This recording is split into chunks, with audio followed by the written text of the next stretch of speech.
Everybody, happy Tuesday. Welcome to another edition of my chronic migraine life. I know that a lot of times the stuff that I talk about here is very heavy. Cry often. Most of the time that's unplanned. That's because what we're talking about here is real. Chronic illness is real.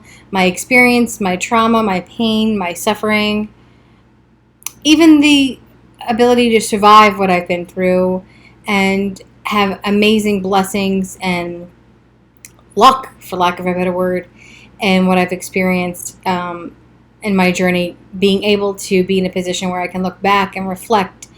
And even though it comes with a lot of pain, the reason I'm able to reflect is because that pain is mostly gone.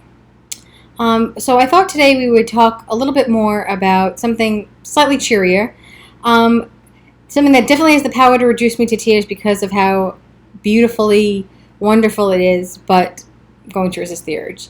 It is, quite frankly, the power of love. I've been thinking about the power of love a lot lately. I originally wrote a blog entitled For the Power of Love in June 2012. My blog is 9.5 years old, and in 2012, my blog was just barely a year old, and that's when my real struggling had begun, or was really like full swing, let's say.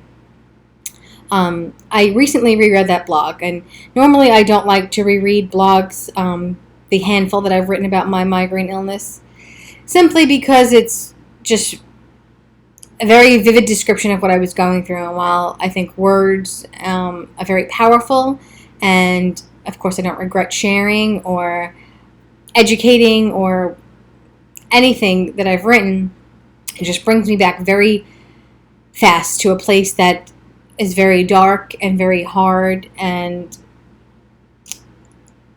it's just very difficult for me to remember that person because I'm not her anymore. But it's sort of like thinking about the most traumatic moment of your life, and within an instant, a photograph, a song, a smell, whatever it is that brings you right back to the pit of it, just makes you sick inside. Some of it, of course, is also like things I had forgotten, and it's just real. Anyway, I wanted to talk in this video about the power of love, and even reference a couple of things I wrote in that blog.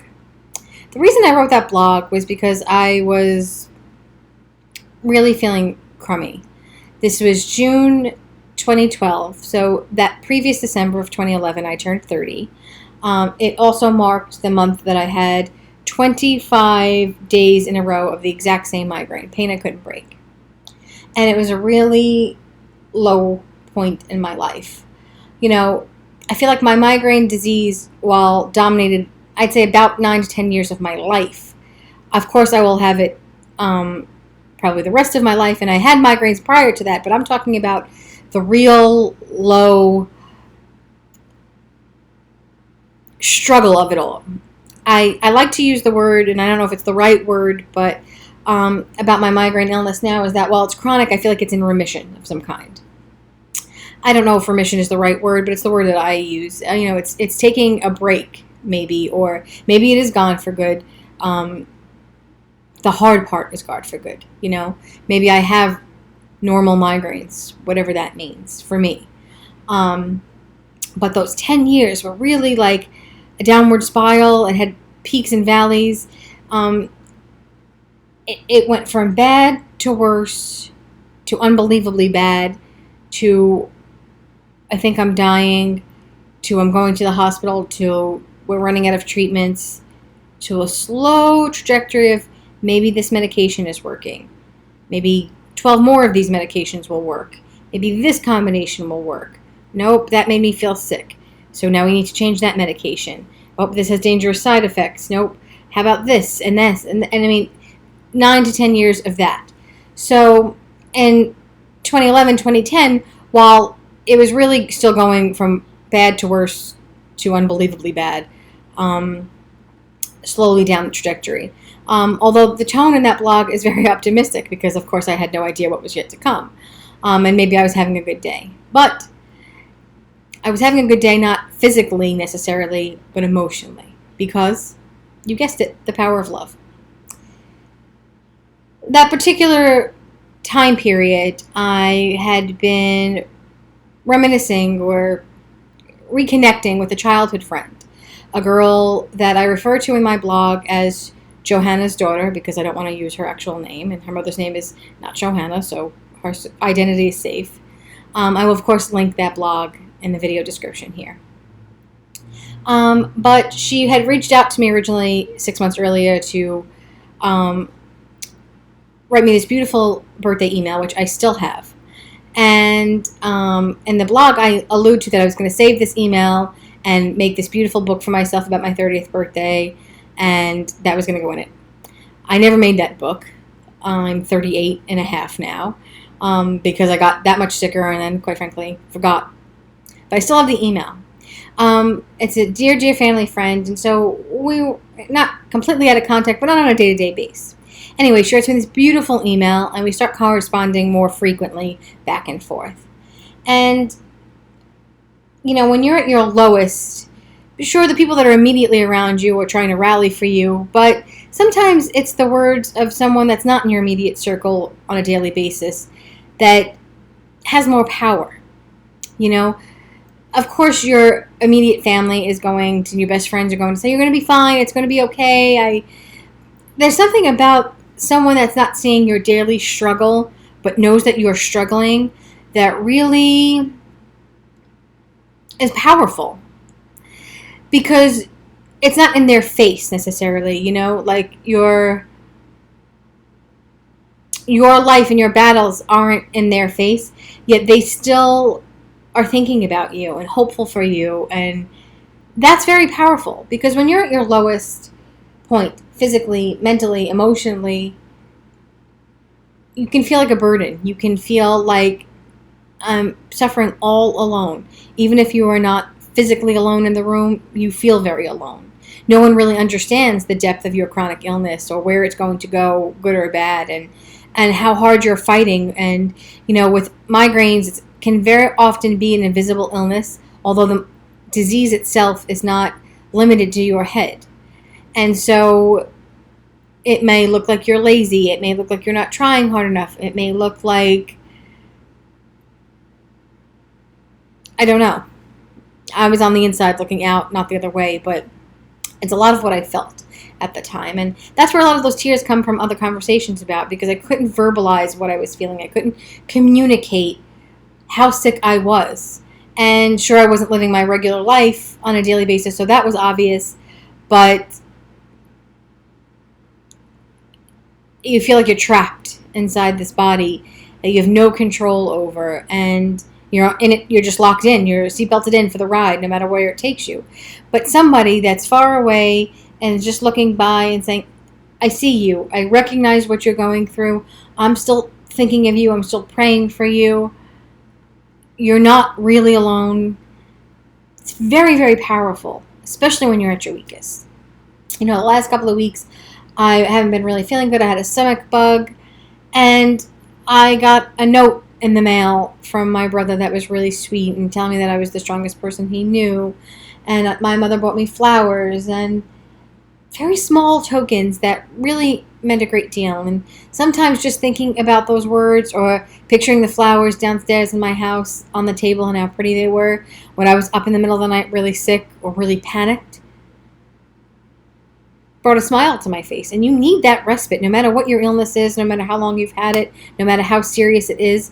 You need that respite of hope and joy in the midst of it, because it's not just the pain and the despair and the physical uncomfortability and the frustration, it's also the panic. Sometimes the panic and the anxiety of how much worse it's going to get or will it not end is worse than the actual illness, or rivals it for top spot.